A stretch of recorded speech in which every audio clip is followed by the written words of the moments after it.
월스트리트저널이 이걸 쭉 정리를 했는데요. 비관론, 좀 이렇게 좀 신중론이 엇갈리다는 겁니다. 여전히 중국 경제가 1990년대 그 일본 침체하고 비슷하고 어쩌면은 문제가 더 심각하다 이런 지적도 있는 반면에 네. 중국의 어떤 그런 펀더멘탈 같은 게 그 서방 시각에서 보는 거하고 다르다 하는 그런 또 약간 그 긍정적인 시각도 있다는 걸 소개했습니다. 지금 네. 뭐 그래서 지금 시티그룹 그 수석 이코노미스트 얘기는 지금까지의 중국 경제 정책 대응이 일본화 이런 궤도에 빠질 수 있다.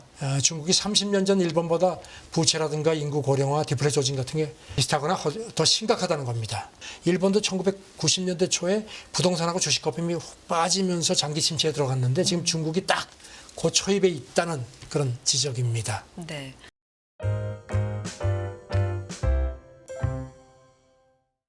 네, 선지규 선임 기자 나와 계십니다. 어서 오세요. 안녕하세요. 네, 이 얘기부터 해볼까요? 이 이란으로 송금된 석유 수출 대금 우리나라에 이제 동결돼 있다가 네. 네. 그 미국하고 이란이 그 수감자 5명씩을 맞교환했습니다. 오늘 네. 새벽에 들어온 걸 보니까 맞교환해서 각각 자기 나라로 돌아갔고요.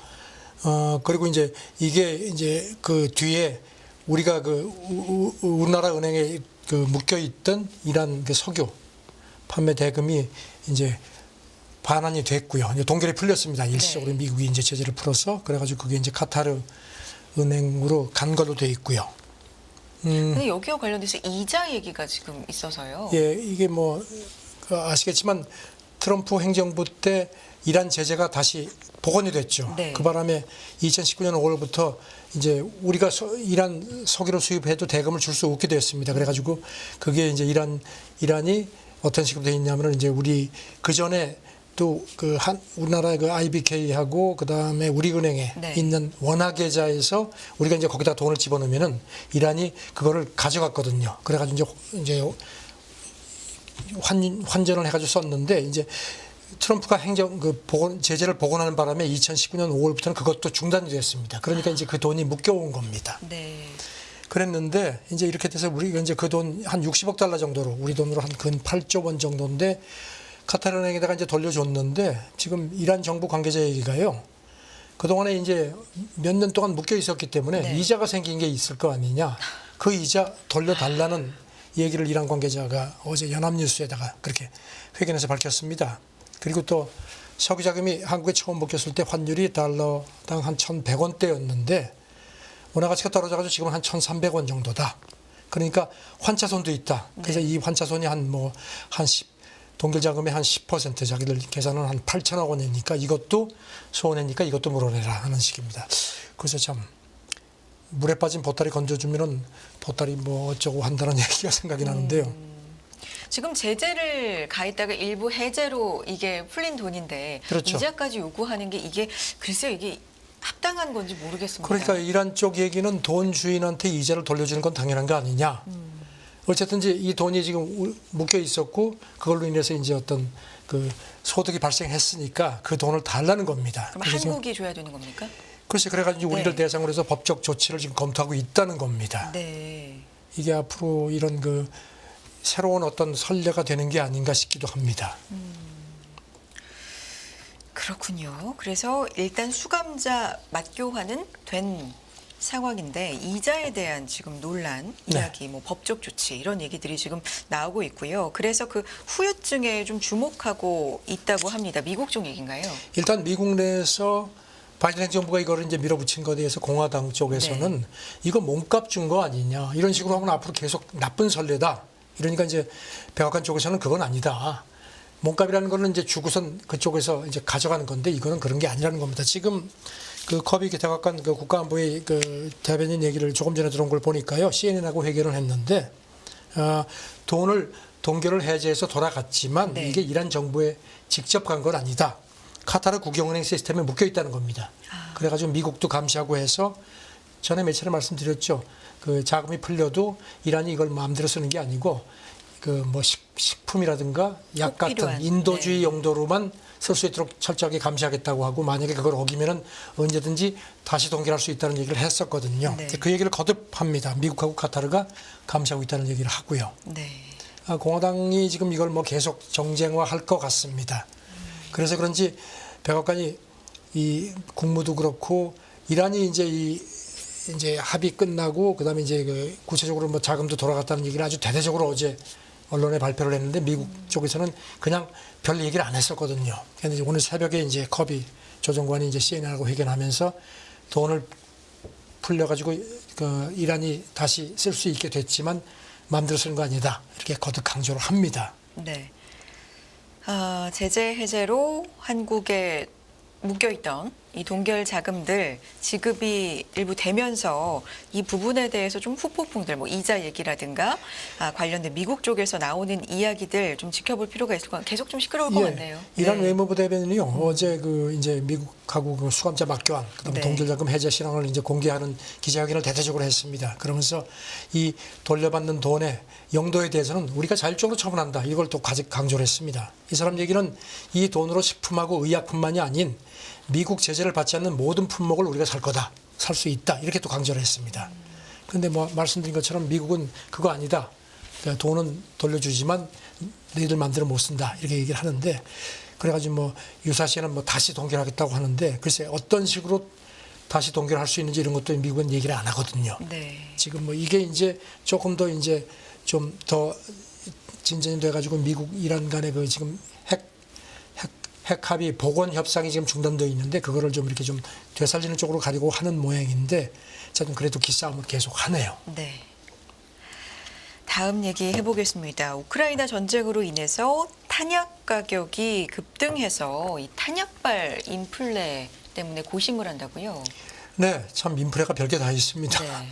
그 롭 바우어 전 나토 군사위원장이 그 지난 일요일에 오슬로에서 그 나토 국방장관 회의가 있고 나서 이제 기자들한테요. 지금 이렇게 똑같은 그 장비, 그러니까 군 장비 이런 것들 인플레 때문에 점점 돈을 더 많이 내야 한다는 겁니다. 그러니까 국방 지출이 그만큼 더 늘어난다. 특히 그러면서 이제 탄약값이 치솟는다는 점을 지적을 했습니다. 네. 그 특히 155mm 포탄 부족하다는 얘기는 그동안에 많이 나왔고요. 지금 이 전에 나토 사무총장도 얼마 전에 우크라이나가 지금 서방이 생산하는 것보다 훨씬 빠르게 이 155mm 포탄을 소진하는데 하루에 한 최대 10,000발까지 쏘았다는 겁니다. 쏘고 있다는 겁니다. 그래서 이제 이것 때문에 그리고 이제 또 하나는 그 전쟁 때문에 이제 폴란드 같은 동유럽 국가들이 야 이거 큰일 났구나. 그래서 우리도 뭔가 비축을 해야 되겠다 해가지고 막 그냥 탄약 같은 걸 지금 계속 사들이기 때문에 그래서 지금 그 포탄값이 계속 뛴다는 겁니다. 뭐 수요가 그렇게 많으니까 비축도 하고 사용도 하고 이러니까 가격이 뭐 계속 뛰고 있군요. 이런 가운데 그 바이오 전 군사위원장 얘기가 네. 이거 지금 뭐 이걸 뭐 빨리 어떻게 해결을 해야 한다 하면서 방산 부분에 대한 민간 투자를 늘리는 거 외에는 달리 방법이 없다. 그러면서 이제 덧붙이기를 연기금하고 은행들이 이런 방산 쪽에 투자하는 거를 비윤리적이라고 이렇게 낙인을 찍는 행위를 멈춰라. 지금 당장 전쟁이 지금 진행되고 있기 때문에 급하다는 겁니다. 윤리적인 문제는 좀 추후에 다 따지자 뭐 이런 얘기를 하는데 글쎄요 참. 그리고 또 아시다시피 로이터가 앞서 보도했죠. 나토가 내년 봄에 냉전 후 사상 최대 한 4만 명 이상의 병력이 참가하는 그 러시아 침공을 가상한 훈련까지 지금 계획을 하고 있기 때문에 지금 계속 이런 그 탄약 같은 거는 부족할 수밖에 없다는 겁니다. 네. 당장에 뭔가 경제적으로 그렇고 수적으로도 좀 모자라다. 계속해서 인플레가 있다라는 문제 그리고 윤리적인 문제. 그러니까 뭐 어떤 미국도 거에. 그렇고 뭐 네. 일부 방산 때문에 이제 이렇게 경기가 좀 호조를 보이긴 하는데 네. 글쎄 방산으로 인한 경기 호조라는 게 참 이거를 우리가 반겨야 할 건지 참 좀 가슴이 좀 답답합니다. 네, 다음 얘기 좀 해보도록 하죠. 일본 얘기인데요. 적기지를 공격할 수 있는 반격 능력 확보를 위해서 탄약고 정비 9곳에 탄약고 정비에 착수한다. 일본이 자국인 우크라이나 전쟁 터지고 나서 그 예전에 그 일본 그 군국주의 그런 그 야욕 같은 걸 아주 노골적으로 드러내는 것 같은데요. 네.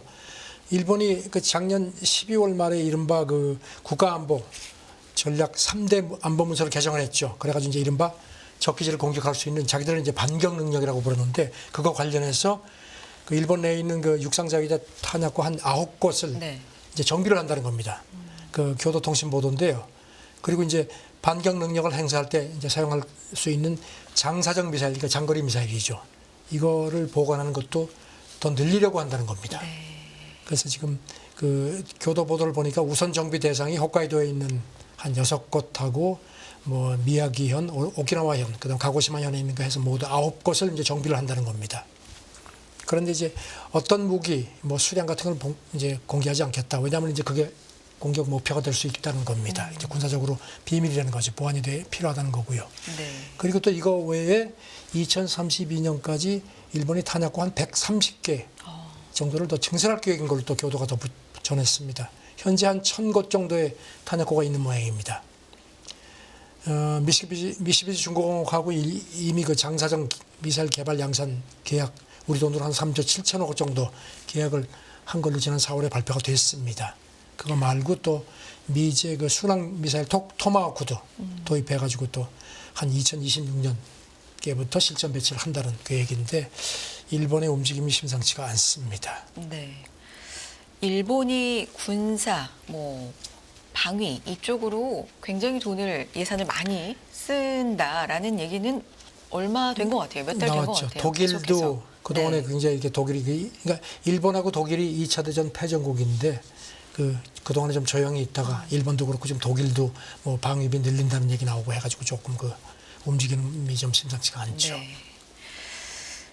자, 다음 얘기해 보겠습니다. 유럽연합, 중국의 리튬, 이 배터리, 연료전지 의존할 수밖에 없다. 이런 경고가 계속 나오고 있나 봅니다. 유럽연합이 네. 그 다음 달 5일 그 스페인에서 정상회의를 하는데요. 그걸 네. 앞두고 이제 로이터가 그 내부 보고서를 하나 입수를 했는데 네. 거기 보니까 유럽연합이 지금 어떤 배터리에 대한 그 자급자족이 굉장히 지금 그걸 뭐 굉장히 좀 초조함을 느낀다는 겁니다. 그 보고서를 보면은 그 우크라이나 전쟁 터지고 나서 러시아가 유럽에 대한 에너지 공급을 뭐 상당히 가지고 막 무기를 이렇게 구사를 하니까 굉장히 애를 먹었는데 그것 외에 지금 리튬 이온 배터리하고 연료전지 같은 것도 지금 이 상태면은 중국에 계속 휘둘릴 수밖에 없게 될 거라는 점을 걱정을 한다는 겁니다. 네. 그리고 이제 특히 그 보고서 내용을 보니까요, 태양광이라든가 풍력, 지금 유럽연합은 이런 그 재생에너지 쪽에 이제 상당히 관심을 주고 있는데 그것들도 이게 이제 날씨 같은 게 안 좋으면 또 영향을 받기 때문에 그래서 자기들 판단에는 에너지 저장 능력을 업그레이드하는 게 필요하다고 판단한다는 겁니다. 그리고 유럽이 이제 2050년까지 이른바 탄소 중립을 이제 목표를 달성하려면은 이런 에너지 저장 능력을 강화하는 게 필요하다는 점을 강조한다는 겁니다. 이 보고서가. 네. 유럽 경제도 상당히 지금 어려운 상황이고 인플레도 심각한 상황인데 지금 그 보고서 네. 지적을 보면요. 전해조 같은 거는 뭐 중간 조립 단계에서는 유럽연합이 세계 시장 점유율의 한 50%가 넘지만 네. 전기차의 필수적인 연료전지라든가 리튬 이온 배터리는 뭐 절대 그렇지 않다는 겁니다. 그래서 지금 유럽연합이 지금 당장 뭔가 조치를 안 하면은 유럽 에너지 생태계가 2030년쯤 중국에 의존을 해가지고 그 심각성이 그 전에 그 러시아 에너지에 의존하는 것과 비슷해질 거라는 점을 걱정을 한다는 겁니다. 네.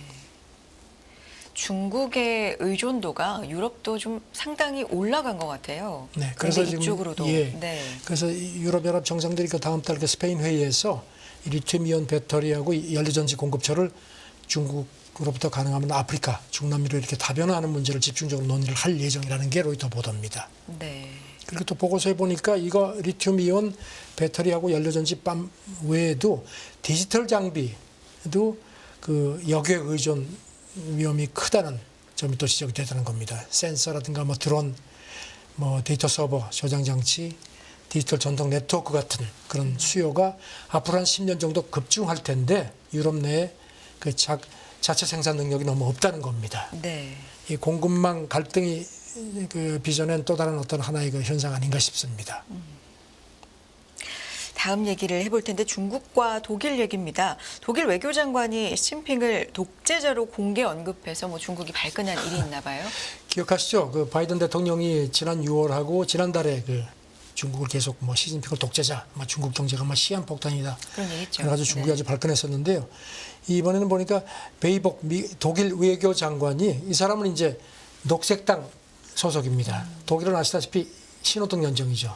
그러니까 그러니까 숄츠 총리는 3인당이죠. 그래가지고 이제 이 베어복 장관하고 계속 그동안에 중국에 그 의존하는 문제 가지고 티격태격했거든요. 이 베어복 이 사람은 중국에 대해서 굉장히 아주 강경파입니다.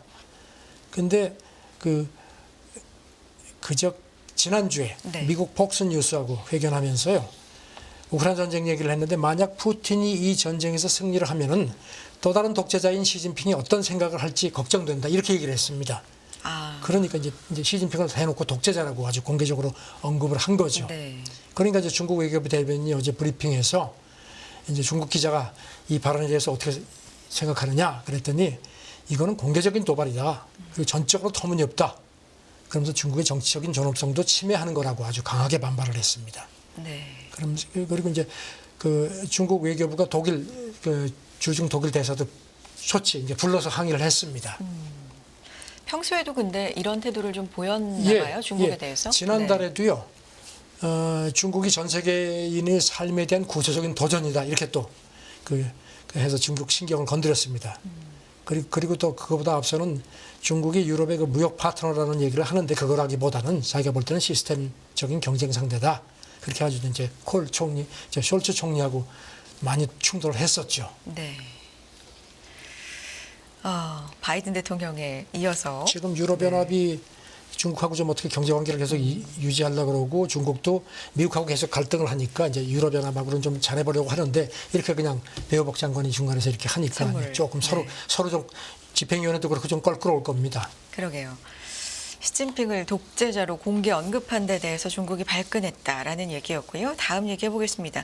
중국 얘기인데 국경절, 중추절 다가오고 있잖아요. 그럼 네. 소비가 좀 많겠다라는 기대감이 있겠습니다. 이게 이제 네. 29일부터 시작이 돼가지고 8일이니까 뭐 굉장히 아주 그야말로 황금 연휴입니다. 그렇죠. 그러니까 이제 중국 관영 매체들이 이제 황금 연휴 소비가 굉장히 살아나가지고 이게 중국 경기를 상당히 탄력을 붙일 거다 이렇게 좀 아주 계속 강조를 하네요.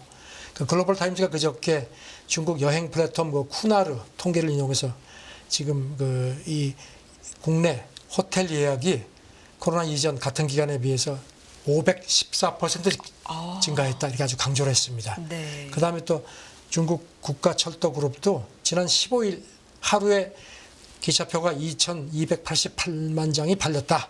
하루 판매로는 신기록이다. 이렇게 또 강조를 했습니다. 그래가지고 연휴 기간에 중국 국내 열차 승객이 한 1억 9천만 명 정도 될 거라고 또 강조를 했습니다. 네.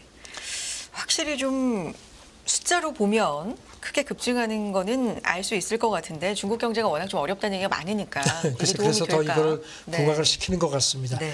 중국 국내선 항공 뭐 이용객도 뭐 굉장히 많다는 건데 지금 중국 보니까 그 국내선 항공권 가격이 코로나 이전보다 많이 올랐네요. 한 평균 한 32% 이상 올랐는데도 수요가 워낙 많아서 뭐 별로 그렇게 큰 영향이 없다는 게 이제 관영 매체들의 그 지적입니다. 네. 이때 보통은 많이들 소비를 하죠. 많이 중국 하죠. 내에서도. 지금 네. 뭐 중국 전문가들 얘기도 계속 그걸 강조를 합니다. 지난 5월 그 노동절 연휴 때도 그 소비가 소비 탄력이 입증이 됐다는 걸 또 주장을 하고요. 네. 그래서 지금 여러 가지 주머니에 여유가 생긴 것 같다. 그래서 다시 소비가 늘어날 거다 하는데 주머니에 여유가 생겼는지는 모르겠습니다. 그리고 또 네. 글로벌 타임스가 그 중국 경제 펀더멘탈 지금 이제 월가 쪽에서 계속 여기 시비를 하니까 펀더멘탈에 변함없다. 뭐 이런 거 전문가들 얘기를 계속 그 강조를 합니다. 네. 그러면서 8월 소매 판매도 뭐 시장 예상치를 넘었다. 소비자 물가 지수도 지금 반등했다. 그다음에 무슨 뭐 부양책 먹힌다. 뭐 이제 부양책이 뭐 미진하다는 얘기들이 많으니까 그렇죠.